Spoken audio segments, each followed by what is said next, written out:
chiềuเขาอ่อนกันhàng hiền mẹ tụ hậu khiêm đẹp đẹp đi ngam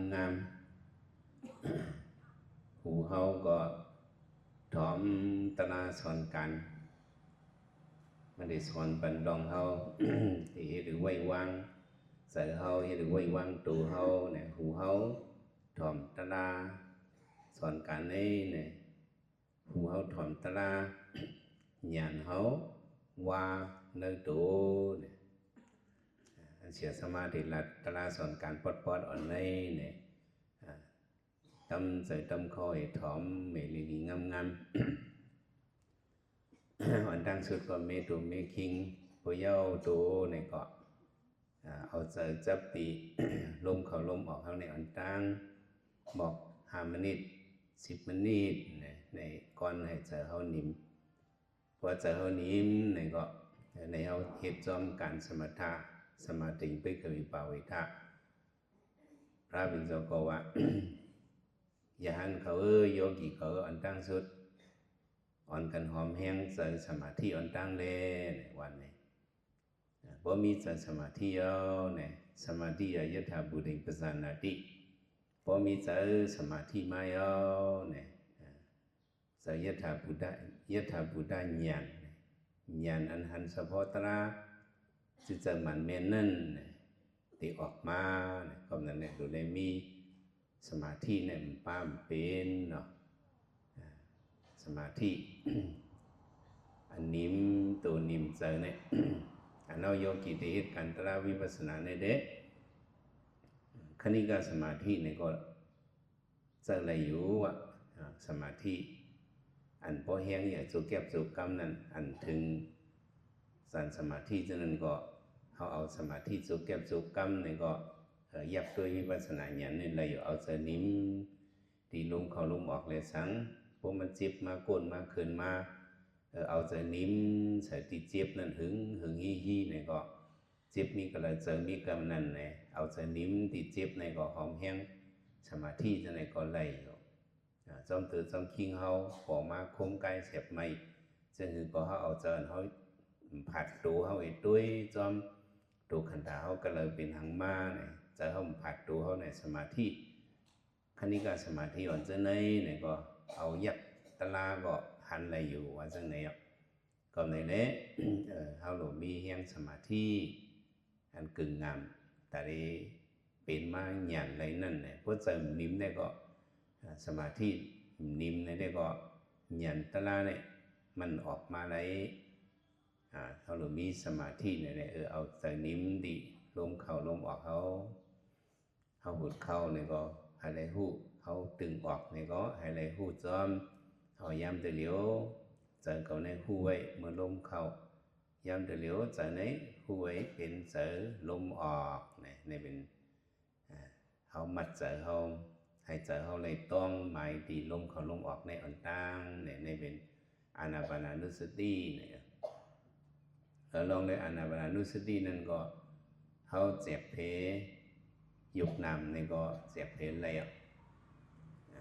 รวมเลยคู่หนังอันนี้รวมเลยคู่หนังเขาเนี่ยเป็นยุบตะลาอันรวมมาท้องเสด็จคู่หนังเขาเขาหัวมันกันเงียนอันหูเนี่ยเป็นนำตะลาเป็นเจอเนี่ยเขาเจ็บอะไรกันไหนเขามีกองมาคิงในยิงใจเนี่ยมันเป็นเฉพาะยุบตะลาอันห้องวันรวมเนี่ยคู่หนังลมไอ้คุณนังมาถิบตองกันเฮเลเปลี่ยนมาวิตนากัดเงี้ยอ่อนลมเลยคุณนังมาถิบตองกันเฮลูกตั้งเนอออกมาเปลี่ยนมาวิตนาอุ่นหอนเนี่ยในเป็นวิตนาอันหัวอุ่นมันกัดในเป็นนามเนี่ยเป็นเจอเนี่ยเขาโยกีเขาหนังตราเนี่ยอันว่าเก่ามาคิงนายยิงใจเนี่ยเขาได้เลยเว้นไว้เขาได้มีตั้งหูอันคำป่วนว่าญาณอันหนึ่งนามารูปปริสิทธิ์ญ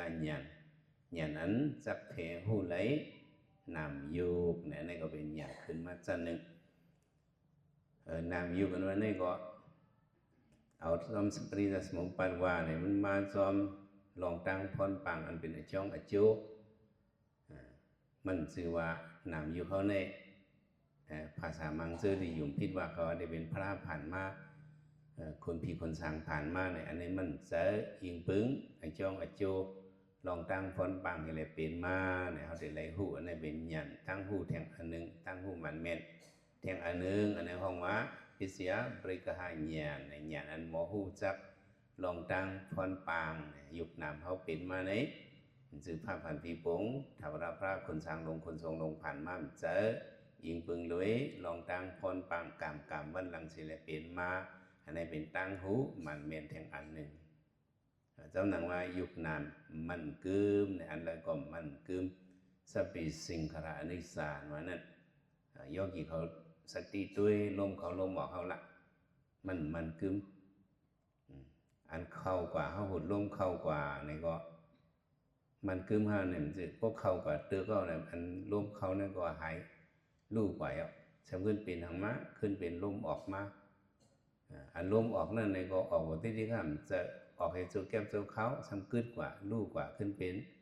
ลมเข้ามาลมออกมาลมออกแล้วขึ้นเป็นลมเข้าลมเข้าขึ้นเป็นลมออกเนี่ยอันนี้ก็อันหนึ่งดังอันหนึ่ง ลู่กว่าเร็วกว่าติ๊กลมมันเท่าสุดเขานั่นก็มันคือลมมันเก่าลมมันเท่าตึงออกนั่นก็ มันคือลมมันเก่าเป็นลมมันเหมือนมาติ๊กอย่างนี้เรียกไล่อย่างเขาตุ้ยตีลมเขาลมออกเขาเนี่ยตีสุดมันลมเข้ากว่าเข้ากับตึกเอาลู่เนาะขึ้นเป็นลมออกเป็นนี้สำขึ้นลูกขึ้นเป็นลมเข้าเป็นแนวก็สำขึ้นลูกขึ้นเป็นลมออกเป็นแนวก็สำขึ้นลูกเนี่ยมันกึมให้อันจังหนังว่าลมเขาลมออกมันกึมเนี่ย ใจเขาหู้ลมเขาลมออกนี่แหละมันกึมห้าเนี่ยมันใจหู้มือลมเข้าเนี่ยกำทำขึ้นเป็นลมออกขึ้นเป็นใจหู้มือลมออกกำขึ้นเป็นใจหู้มือลมเข้าเนี่ยมันก็แหลกไหลหนึ่งกำแหลกไหลหนึ่งมิ้วเนี่ยใจเขาก็มันกึมสัพเพสิงขระในศาสังขารตั้งสิ่งมันนั่นเต็งนั่นว่านั่นเขาตุ้ยดีลมเขาลมออกนี่ก็เขาหู้เลยลองเป็นรู้เนี่ยยุบอย่างมันหู้ลองว่าเป็นรู้นั่นปองว่าหังปองว่ามันกึมสีเมียมมันกึมปีนูดิติกแหลกนูดิติกลายนูดิติกอันนั้นแต่ในตุ้ยเอาดีลมเขาลมออกนี่แหละเขาย่อมย่อทำขึ้นออกย่อมย่อขึ้นเขาย่อมย่อขึ้นเรียกให้เป็นลมออกย่อมย่อขึ้นเรียกให้เป็นลมเข้าเนี่ยมันแหลกไหลติดกันเนี่ยใจเขาอันหู้อารมณ์เขาลมออกนั่นก็หนึ่งกำหูหนึ่งอันเนี่ยมันก็เป็นร้องแหลกไหลเขาตีหู้ลองมันกึมกว่าเจ้าเนี่ยในมันเด็กเข้าสู่ ญาณวิปัสสนาญาณหู้อันเฉพาะอนิจจาเนี่ยมันเด็กเข้ากว่าย้อนเป็นเช่นนั้นเนี่ยสุก็เขาหาเขาหลุดในปองใจตีเอาที่ลมเขาลมออกในเฮ็ดเป็นเงาหงากรรมฐานเอาไว้เลยเขายักตะลากว่าลมเขาลมออกเขา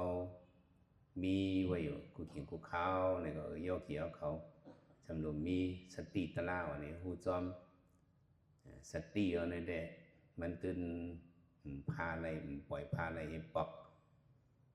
หลวงมีอยู่กูเขียนกูเข้าเตี๋ยวเขานอนตื่นมาต่อถึงเขาบ่นอนรับนั่นเด้สติเขาเนี่ยอย่าไปผัดตัวเขาพอเขาเคยเจียวหูหันตะลาเคยเจียวทุ่มหันตะลาเนี่ยก็เขาปวดตะลาอย่าไปปวดสตินั่นนะเขาลุกกว่าเนี่ยก็อริยบุตรสีป้าไปจุกนั่งนอนสติก่อนปุ่นพรตาไหลมากกันว่านั่น